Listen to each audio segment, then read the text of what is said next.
baik. Assalamualaikum warahmatullahi wabarakatuh. Perkenalkan, nama saya Chandra Adi Pradana dari Fakultas Sains Teknologi, Prodi Data Science, dengan NIM 054473183. Jadi di sini saya akan membuat praktikum tentang IRD atau bisa disebut Entity Relationship Diagram. Nah, jadi untuk di awal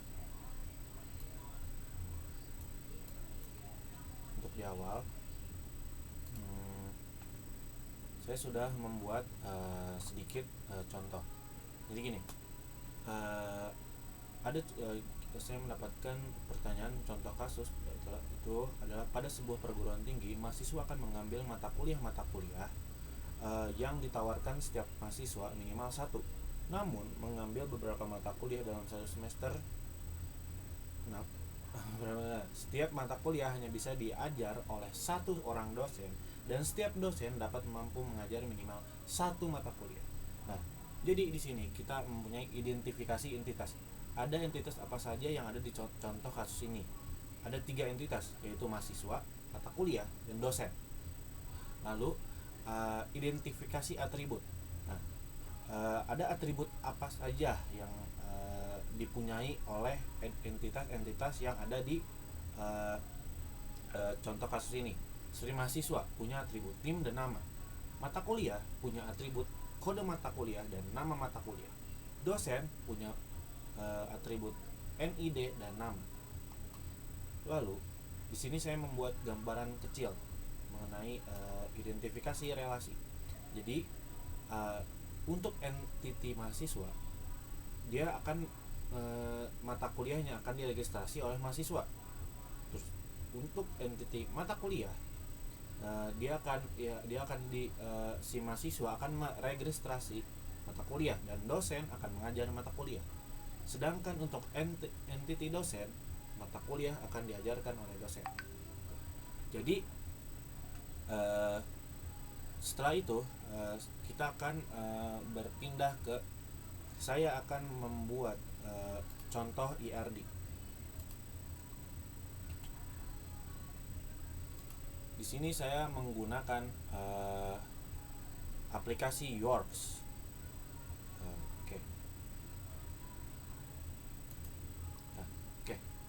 Jadi saya sudah menyiapkan 3 tabel entity yang pasti akan diisi oleh pertama, yaitu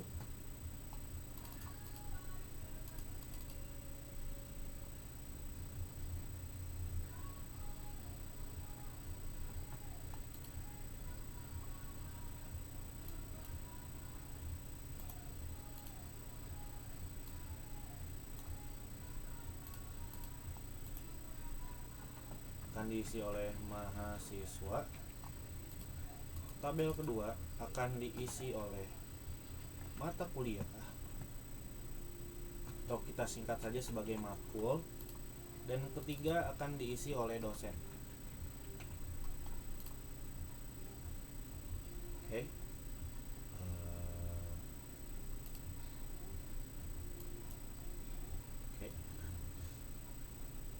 Nah,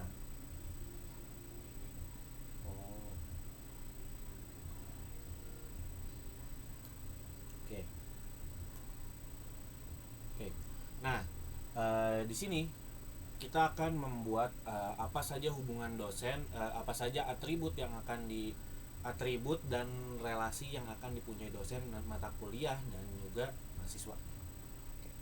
Jadi pertama, mata kuliah tadi seperti yang kita tahu memiliki kode mata kuliah, memiliki atribut kode mata kuliah.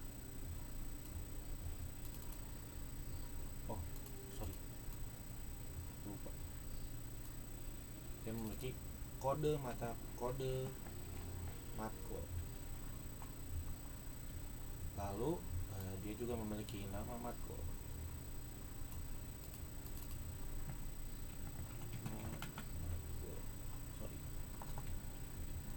Oke. Lalu mata kuliah dosen kita belum ke situ. Dosen. Nah,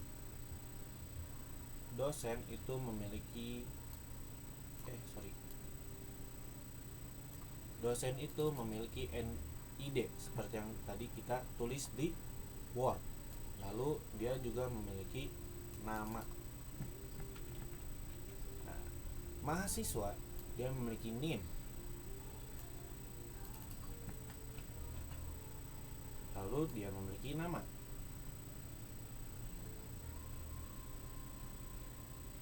Oke.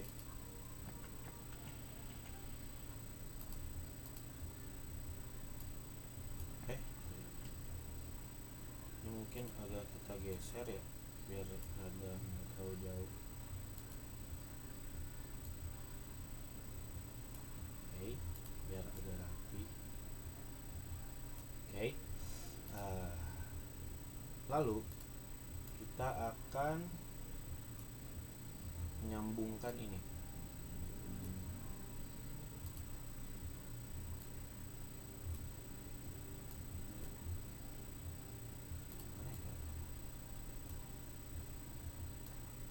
Oh, nah,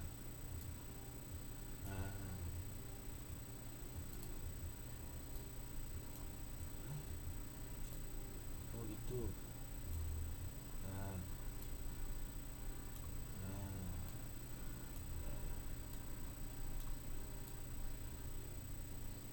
ini harusnya aku pakai ini loh. Kok nggak bisa? Kok bisa? Coba kita.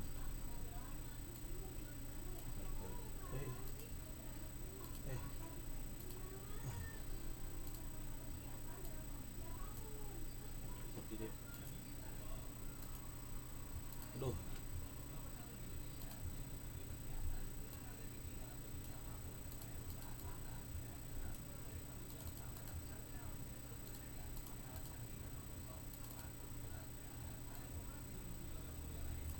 Nah, itu.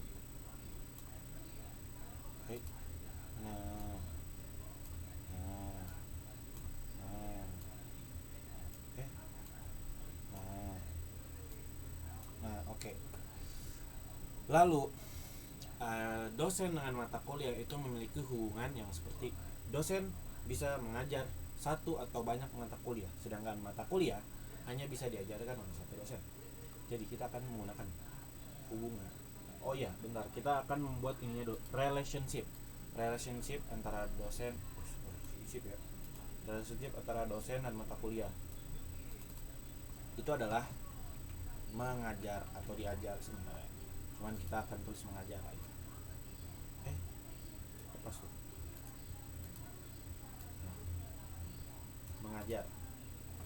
Oke, terus kita akan sambungkan dulu. Jadi dosen itu bisa mengajar satu atau lebih mata kuliah, satu atau dua. Sedangkan mata kuliah hanya bisa diajarkan oleh satu dosen. Kita akan menggunakan ini. Salah. Oke. Lalu nah, hubungan antara mata kuliah dan mahasiswa itu sedikit rumit. Jadi kita harus tadi juga di Word di sini ada kalau mata kuliah itu diregistrasi oleh mahasiswa. Jadi kita akan membuat registrasi atribut, registrasi di sini bukan atribut, sorry. Kita akan membuat entity baru, yaitu registrasi mata kuliah. Registrasi matkul. Oke. Nah, itu dia.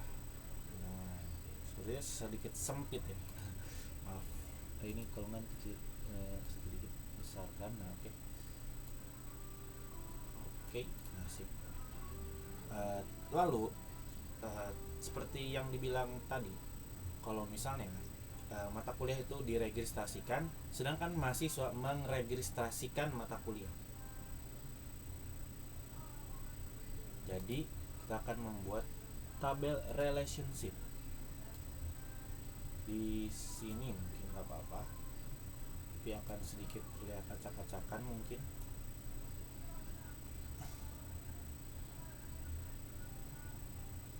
Ini mahasiswa, registrasi. Ini diregistrasikan. Oke. Oh, salah. Ini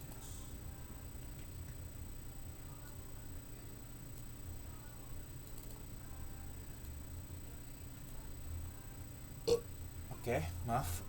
Lalu setelah mahasiswa meregistrasikan, terus mata kuliah diregistrasikan. Set bisa lagi. Oke. Nah, setelah seperti ini, jelas registrasi mata kuliah itu memerlukan yang namanya NIM dan kode mata kuliah. Kode mata kuliah dan NIM.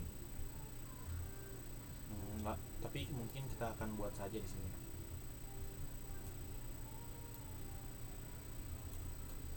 Itu jadi kita tuh simpelnya seperti membuat hierarki.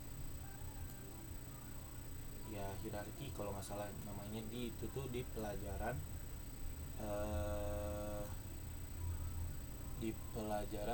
aku lupa di matkul apa juga ada yang seperti ini, mirip-mirip.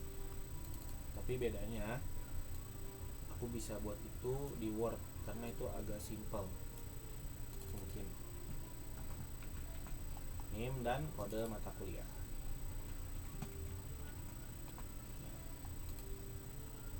Ini agak diperbesar sepertinya. Oke, jadi kurang lebih seperti inilah entity relationship antara entitas mahasiswa, mata kuliah, dan dosen. Dosen bisa mengajar satu atau lebih mata kuliah, namun mata kuliah hanya bisa diajar oleh satu mata kuliah hanya bisa diajar oleh satu dosen. Dosen memiliki atribut NID, yaitu nomor induk dosen dan nama. Matkul memiliki nomor induk kode matkul dan nama matkul.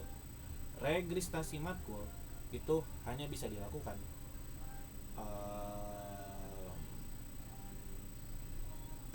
ini belum. Maaf. Ini belum. Apa ini? Ya udah. Nah, sorry, ini juga belum. Maafkan aku. Nah, mata kuliah itu diregistrasikan oleh mahasiswa. Jadi kita menggunakan konsep aku lupa namanya. Jadi kita tuh harus membuat satu entitas di tengah gitu. Nah, lalu mahasiswa itu meregistrasikan mata kuliah, jelas. Nah, registrasi mata kuliah itu memerlukan NIM dan kode matkul sebagai atributnya. Sedangkan mahasiswa memiliki atribut NIM dan nama. Mungkin sekian itu saja yang bisa saya jabarkan di praktikum kali ini, praktikum tentang entity relationship diagram. Terima kasih yang sudah mendengarkan sampai akhir. Terima kasih kepada Bapak dosen. Saya Chandra Adi Pradana di Prodi Data Science UPBJJ Kota Bogor.